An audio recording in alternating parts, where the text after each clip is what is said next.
Di tengah kebahagiaan lantaran tengah hamil anak kedua, Yansen Indiani atau Chasen, istri komika Marcel Widianto, juga memantik rasa curiga publik. Pasalnya di saat yang bersamaan, mantan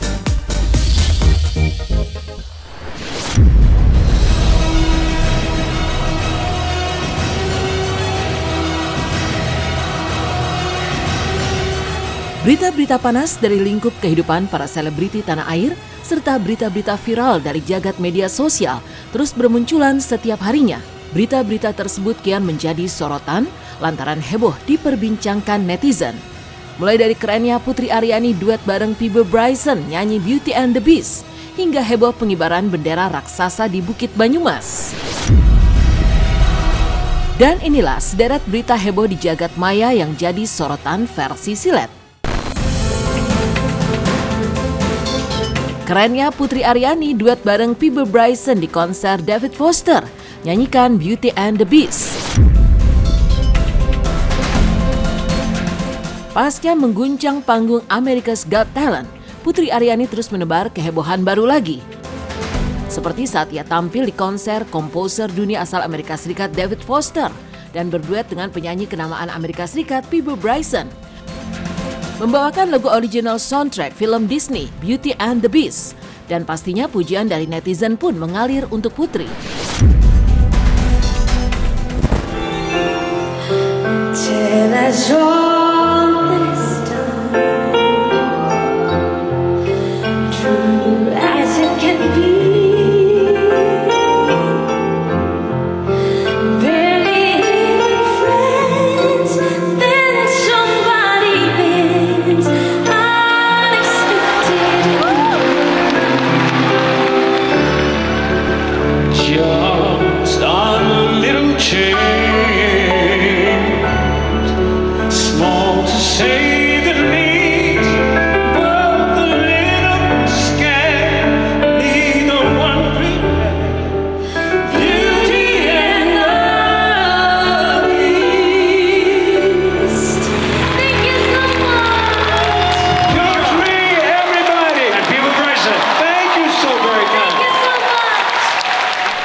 Iya, luar biasa, alhamdulillah senang banget. Dan alhamdulillah apresiasi dari masyarakat Indonesia dan dunia itu memang sangat luar biasa. Tadi juga sambutannya penonton hangat banget, jadi yang Putri senang.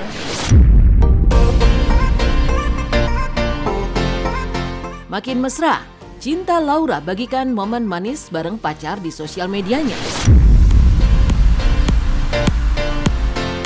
Setelah lama disembunyikan, Cinta Laura akhirnya go public dengan sang pacar Arya Vasco. Hal ini terlihat saat Cinta membagikan potret kemesraannya dengan sang kekasih. Dari mulai saat ia memenangkan pertandingan olahraga, memasak berdua, hingga liburan bersama.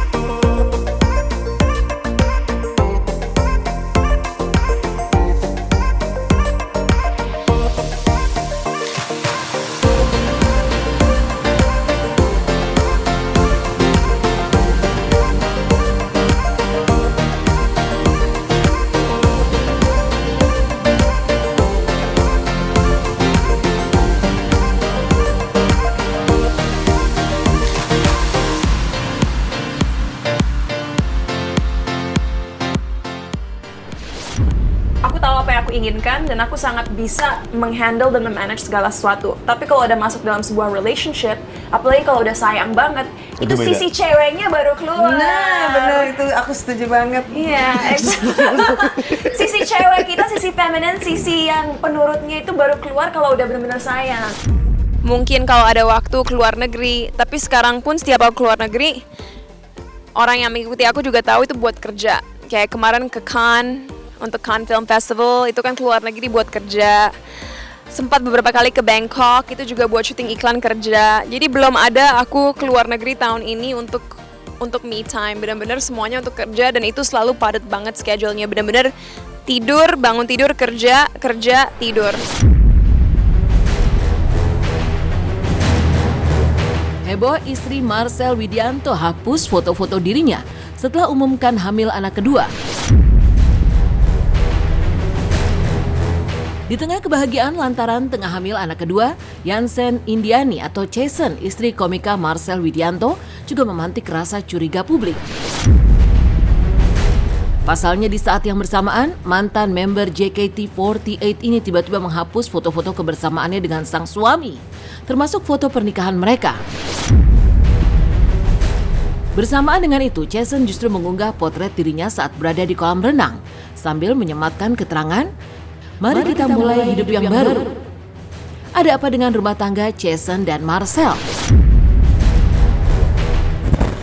Karena memang kemarin gua memang sama istri gua memang kita sengaja untuk memprivatekan itu semua. Sulit boy, sulit. Orang-orang kayak gua kan buat dapetin cewek cakep kan ya sulit ya maksudnya. Mau gimana, kita tuh ciri-ciri cowok yang kalau dicurhatin doang ntar pacarannya sama orang lain gitu. Dia kan lu ngerasain juga kan, makanya jadi gua itu kayak apa ya, kayak project sakit hati gua lah gitu. Cita-cita gua cuma jadi orang yang bahagia ya boy.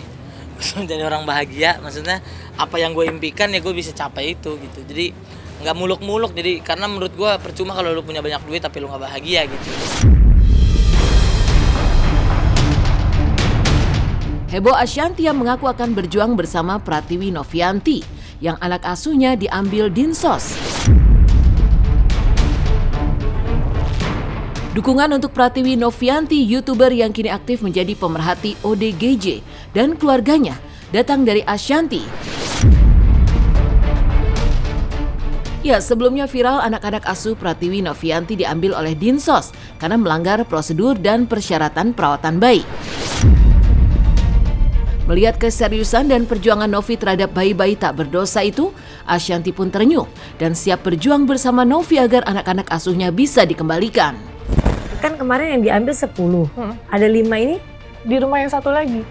Jadi aku ada 2 rumah di klaster yang berbeda. Jadi pada saat pengambilan ada di posisinya di North Bend. Nah, posisi anak yang 5 ini ada di Riviera, padahal tinggal jalan kaki aja. Dan polisi waktu itu tidak menanyakan berapa total anak yang kamu rawat. Mereka fokus untuk ke 10 anak tersebut. Alhamdulillah sih, yang 5 ini terselamatkan. Karena mereka hanya minta pemberkasan dari anak-anak tersebut. Kalau minta pemberkasan, kenapa harus ada yang diambil dan ada yang tidak? Kalau untuk masalah itu aku nggak tahu ya, tapi pada saat tanggal 31 itu diambil, anak yang 10, terus berserta pengasuhnya, baru hari Selasa ya Bang? Hari Selasa kemarin kita memenuhi klarifikasi dan pemberkasannya kita lengkapi semuanya.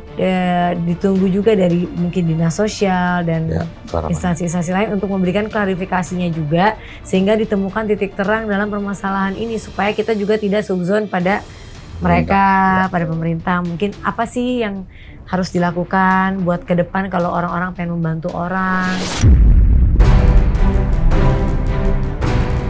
Viral di sosmed. Viral pengibaran bendera raksasa di Banyumas. Menyambut HUT ke-78 RI, warga Banyumas mengibarkan bendera raksasa sepanjang 1080 meter di Bukit Banyumas, Jawa Tengah. Sementara di Makassar, bendera merah putih raksasa sepanjang 78 meter diarak di Laut Makassar.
Itu fenomenal ya, dan bentuk mungkin bentuk rasa dari seluruh masyarakat Indonesia dalam merayakan 17 Agustus dan itu kayaknya sih masuk rekor muri ya, kayaknya ya. Semakin kreatif anak-anak muda sekarang dan itu sangat membanggakan, bukan sekedar dari kota tersebut tapi dari seluruh Indonesia gitu. Jadi itu merupakan bentuk positif yang sebenarnya anak muda tuh banyak yang kreatif, apalagi untuk merayakan kemerdekaan Indonesia ini yang ke-78.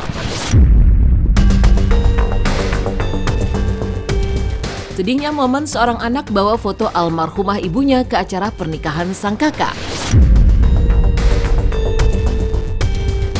Sosial media diwarnai momen haru saat seorang anak memegang figura berisi foto almarhumah ibundanya di acara pernikahan sang kakak. Melihat aksi sang adik dan juga foto almarhumah ibundanya, sang pengantin wanita pun tak kuasa menahan keharuannya.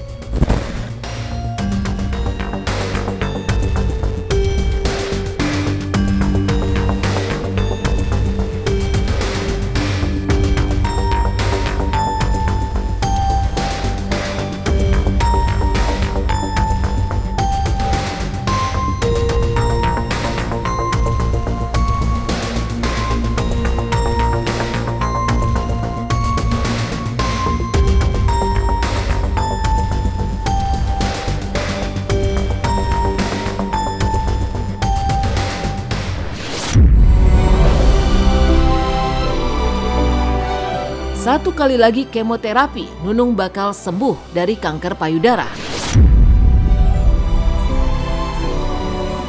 Usai 5 kali melakukan kemoterapi akibat kanker payudara, kini kondisi komedian Nunung berangsur-angsur membaik. Namun sebagai penuntas, Nunung masih harus menjalani 1 kali lagi kemoterapi sesuai petunjuk dokter, agar kanker yang diidapnya tidak menyebar ke bagian tubuh lainnya. Masih kontrol, masih rutin karena kemonya masih kurang 1 kali lagi dan alhamdulillah besok kemo terakhir. Kan dokter sendiri juga besok udah kemo terakhir. Dokter udah bilang, Mbak, dan alhamdulillah dari dokter bedahnya juga kemarin waktu operasi alhamdulillah tidak ada penyebaran kemana-mana. Kan yang dioperasikan di daerah sini untuk melihat kelenjar sini, terus ada yang benjolan yang di bawah, jadi udah diambil semua, alhamdulillah tidak ada penyebaran kemana-mana, alhamdulillah. Dr. Richard Lee akhirnya angkat bicara terkait dirinya yang disebut minta Farel kembalikan uang 47 juta. Sederet berita heboh di jagat maya yang jadi sorotan versi silet ditutup oleh Dr. Richard Lee yang angkat bicara terkait kabar dirinya meminta kembali uang puluhan juta yang sempat diberikannya kepada Farel Aditya, remaja yang sempat dibantunya dan sampai ia angkat menjadi adik angkatnya. Ya, Dr. Richard Lee meminta kembali uang biaya pendidikan sebesar 47 juta rupiah yang sudah diberikan karena Farel ternyata urung untuk melanjutkan sekolahnya lantaran merasa tertekan.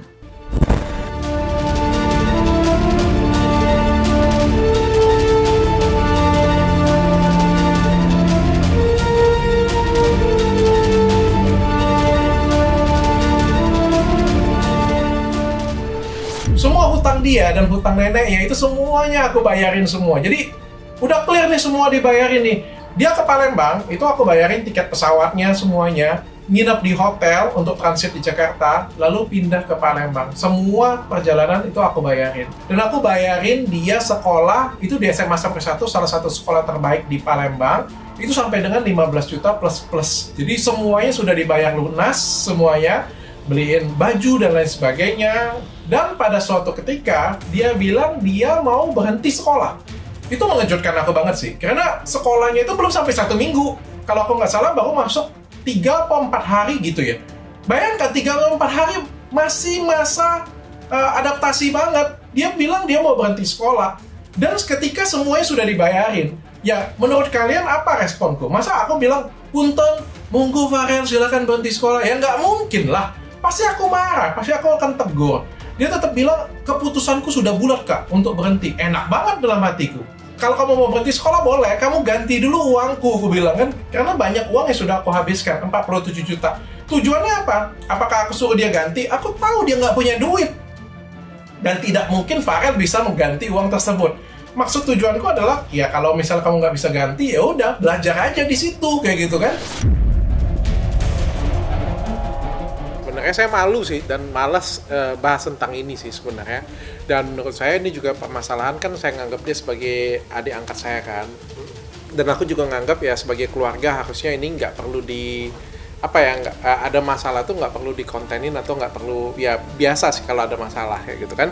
Andai kata dia nggak betah mau pulang pun itu juga menjadi urusan saya sih sebenarnya, tapi karena dia kabur dan juga dia mengontenin saya dan dibuat di situ seakan-akan menjelekkan saya, mengatakan bahwa saya minta dibalikin dan lain sebagainya, menggiring opini untuk menjelekkan saya, maka menurut saya wajib untuk saya cuma sekedar klarifikasi ya. Artinya dia itu bekerjanya apa? Cuma belajar tapi dianya dapat jajan, neneknya dapat duit yang belum tentu juga dia di Medan dapat duit juga segitu. Terus kerjaannya cuma belajar, belum lagi uang sekolahnya ditanggung dan lain sebagainya.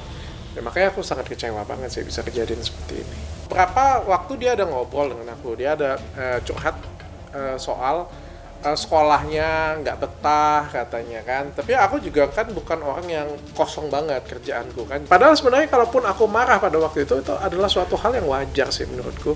Kalau misalnya aku sendiri, kalau misalnya baru dibayarin mak bapak aku sekolah, papa lagi mahal, terus aku bilang, mak aku mau berhenti sekolah, pikir ada yang melayang pasti ke kepalaku. Kayaknya itu dia bikin konten bahwa dia bilang aku meminta kembali dana 47 juta. Dan juga di hari yang besoknya dia rekam pembicaraan stafku, orang kepercayaanku yang datang. Dan menurutku itu attitude-nya sudah sangat tidak baik. Aku salah pilih orang, ya Tuhan malah sayang dengan aku, dikasih tahu yang sekarang kayak gitu punya, maka menurutku ya udah tinggalin aja.